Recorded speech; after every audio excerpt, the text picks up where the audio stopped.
Bueno, vamos a hablar ahora de Nietzsche. Su nombre completo era Friedrich Wilhelm Nietzsche, Federico Guillermo Nietzsche. Nació un 23 de octubre de 1844 en Röcken, un pueblecito que estaba cerca de una gran ciudad alemana como es Leipzig. Era hijo de un pastor protestante, todos saben lo que es un pastor protestante, ¿no? Como un cura de los protestantes, pero que se casan, ¿no? Y bueno, se llamaba Franz August Nietzsche y su madre se llamaba Franziska Oehler, que también provenía de una familia de pastores protestantes. O sea que Nietzsche se crió en un ambiente cristianísimo y supercristiano. En sus memorias póstumas dice que para él su padre hablaba con tanto entusiasmo de Dios que él creía que Dios era de la familia y que cualquier día iba a aparecer como aparecía el abuelo o la tita, pero que en fin, que nunca aparecía. Los años, normalmente los 5 primeros años de nuestra vida suelen pasar desapercibidos, pero los 5 primeros años de la vida de Nietzsche fueron cruciales, porque se produjo la muerte de su padre, que ya comentaremos más. Simplemente para dar una biografía rápida y somera, decir que en cuanto tuvo uso de razón, con 6 o 7 años, lo llevaron a la mejor, al colegio más duro de Alemania, que era la escuela de Schulporta, en Naumburg an der Saale. Bueno, en una escuela en un pueblo también que estaba cerca de otra ciudad importante.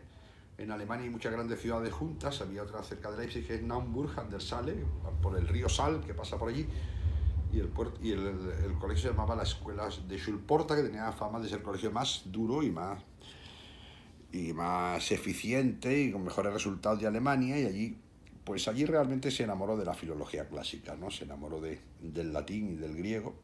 Para ser dominaba el latín y el griego, que son dificilísimos, y eso ya empezó a hacerle creer a él mismo que un niño superdotado, porque sacaba las mejores notas en latín y en griego.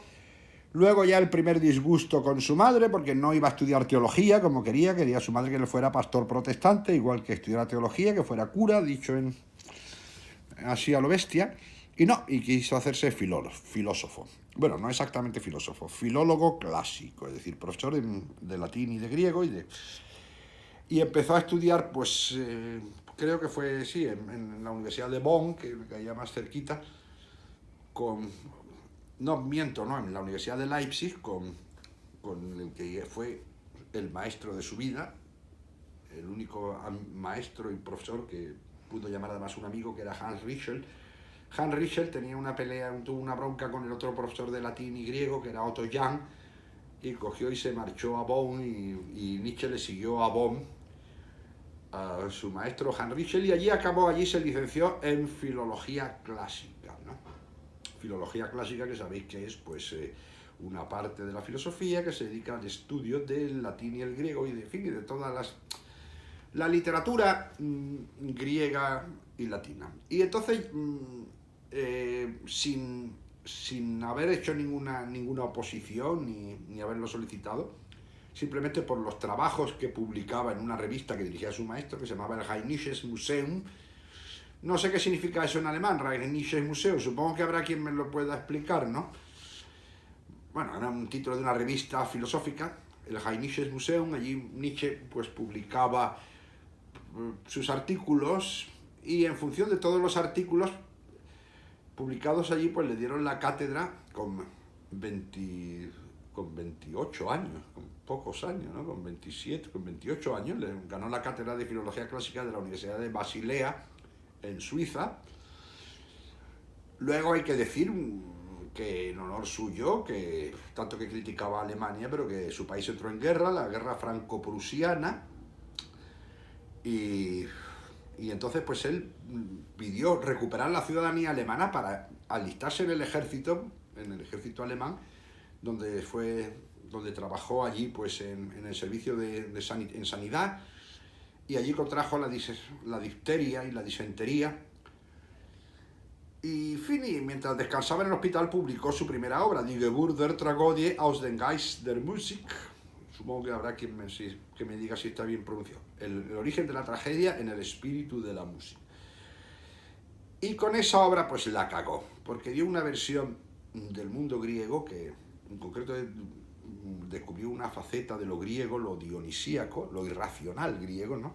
Porque nos creemos que el pueblo griego es el pueblo racional por excelencia, y no, él descubrió, y total que lo pusieron de tonto, lo pusieron de loco, sobre todo un imbécil llamado Ulrich von Wilamowitz-Meldorf, que le tenía una envidia, que bueno, era un genio de la filología, pero en filólogo se quedó, no pasó de la filología, mientras que Nietzsche llegó a la categoría de genio. Es decir, Nietzsche llegó a la filosofía con ocasión de la traducción de los textos griegos, ¿no? Más que de los textos filosóficos, de los textos literarios, sobre todo de Sófocles, Eurípides y el otro, los tres trágicos, Esquilos, ¿no? Y sobre todo de algunos filósofos desconocidos por entonces que él los descubrió, como Teógenes de Megara, y a partir de, pensábamos que la filosofía griega empezaba con Sócrates y Platón y Aristóteles, y él descubrió a los presocráticos, que eran fundamentalmente dos, Parménides y Heráclito, que eran pues para él casi más importantes que los clásicos, que los tres grandes, ¿no? Sócrates, Platón y Aristóteles.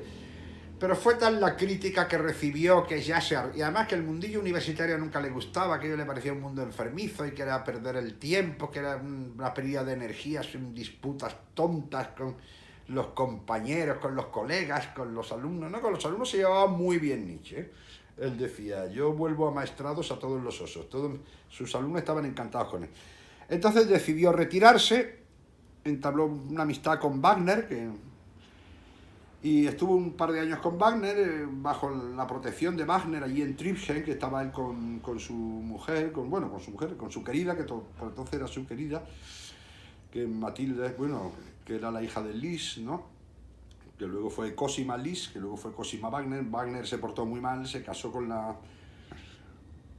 le quitó la mujer a su mejor amigo, que era, en fin, que no, es una historia que no quiero recordar. Además Wagner estuvo pues una temporada allí en Tribschen, casi viviendo en casa del matrimonio formado por Wagner y Cosima. Luego también se peleó con Wagner a raíz de los festivales de Bayreuth, del inicio de los festivales de Bayreuth. Allí escribió Humano, demasiado humano, entonces ya empezó una vida totalmente solitaria que acabó con su muerte, ¿no? Él se retiraba a un pueblecito que se llamaba Sils-Marie.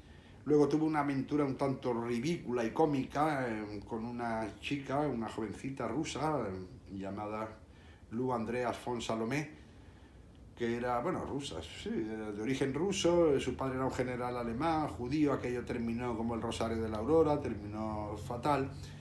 Y entonces, pues prácticamente toda su vida era en la Alta Engadina, en Suiza, en un pueblecito llamado Sils-Marie, donde escribió pues sus obras fundamentales, que siguen después de Humano, demasiado humano, que son Die Fröhliche Wissenschaft, la Gaia Ciencia, Morgenrotte, Aurora, o al revés, primero Morgenrotte, Aurora, Fröhliche Wissenschaft, la alegre ciencia, o la Gaia Ciencia, como luego el Also sprach Zarathustra, el Así habló Zarathustra, el Jenseits, más allá del bien y del mal, la genealogía de la moral, y sus últimas dos obras, en fin, que son dos panfletos metiéndose contra Wagner, Nietzsche contra Wagner.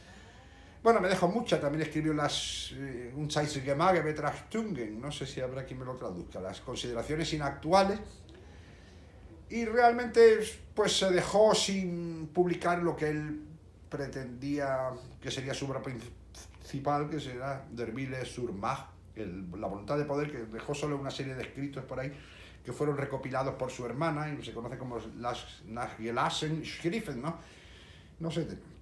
No sé mi alemán si resistirá el juicio, pero bueno, los escritos póstumos, lo que se considera como que los ha recompilado aquí en la Universidad de Sevilla el maestro Manuel Barrios, ha hecho la mejor recopilación, él lo ha hecho un sevillano, y yo se la recomiendo, está ahí en la biblioteca de la Facultad de Filosofía de Sevilla.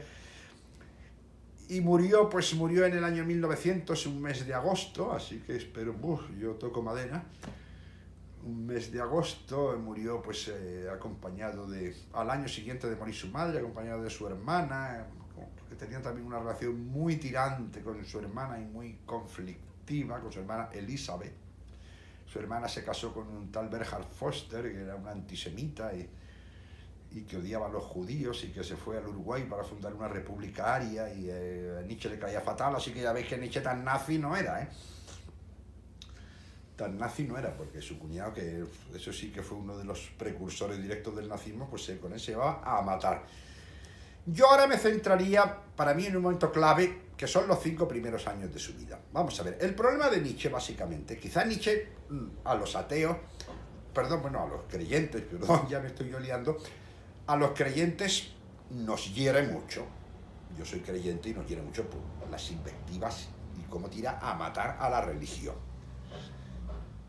Aunque también hay muchos sacerdotes, yo conocía al padre Ángel Carrillo Salcedo, redentorista, que siempre estaba convencido de que Nietzsche era un hombre enviado por Dios. Y tal vez a mí me rolló un poco el coco, no lo niego, ¿no? Pero primero para ver el odio de Nietzsche a la religión. No lo más entendremos, no es como el caso de Marx, no. Nietzsche tenía un problema, un fallo psicológico, que yo no lo voy a disculpar, que era que quería a su padre con locura. Para él su padre era Dios. Y es que idolatraba a su padre. Vamos, que todos queremos a nuestro padre, y yo, por supuesto, no debía decir a nadie que odies a tu padre, ¿no? Pero es que ya era un amor ya excesivo, total y absoluto.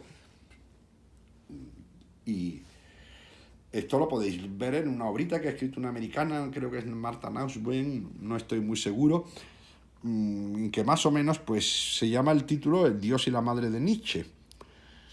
Y que eran las dos personas que más odiaba a Nietzsche por este orden, primero a Dios y después a su madre. En este sentido, los que me conozcan saben que yo en esto discrepo con Nietzsche totalmente. A mi padre lo quiero muchísimo, pero no me creo, ni me creí cuando vivía que fuera Dios, y a mi madre, por supuesto, disto mucho de odiarla, ¿no? Entonces, su único defecto, su única locura es que a su padre, es que para su padre, para él era Dios. Entonces, para colmo, un hermanito suyo, Joseph, nació y murió a los 3 días de nacer. Nietzsche se llevó un disgusto enorme.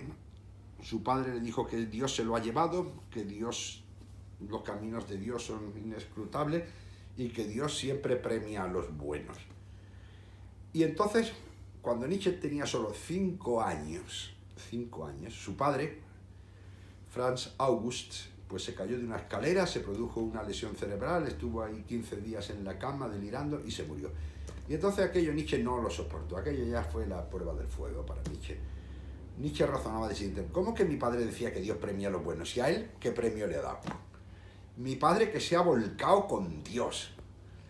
Mi padre que ha dado todo por Dios, que le ha servido hasta... Y va Dios y me lo trata a patadas y me lo quita de en medio. Esto no... Claro, eso Nietzsche no lo iba a reconocer que era así. Él decía, esto no es nada subjetivo. Hay razones objetivas para dudar de que los evangelios sean auténticos y de que Jesucristo fuera un personaje histórico y tal. Pero en el fondo era que un resentimiento contra Dios porque le había quitado a su padre. Nietzsche no le perdonó a Dios que le hubiera quitado a su padre. Y eso es todo el ateísmo de Nietzsche. Luego también el caso de la madre de Nietzsche, también una relación muy tirante, a veces a ella, a su madre y a su hermana las calificaba de gentecilla, por ejemplo, en ese homo, ¿no? ¿Y por qué? Pues porque su madre era, después de Dios, la segunda que le quitaba el amor de su padre. Es decir, tenemos que, en vez de decir que Nietzsche era un blasfemo y un sacrílego, no. Hay que ser humano y comprender. Nietzsche era una persona que quería a su padre con locura. Y que no le perdonó a Dios que se lo llevara, y que no comprendía los caminos de Dios. Dice, sí, los caminos de Dios son inescrutables, pero si yo no los entiendo, pues ¿de qué me sirve Dios? Un Dios que yo no pueda entender, ¿de qué me sirve? ¿Qué quiere Dios? ¿Volverme loco?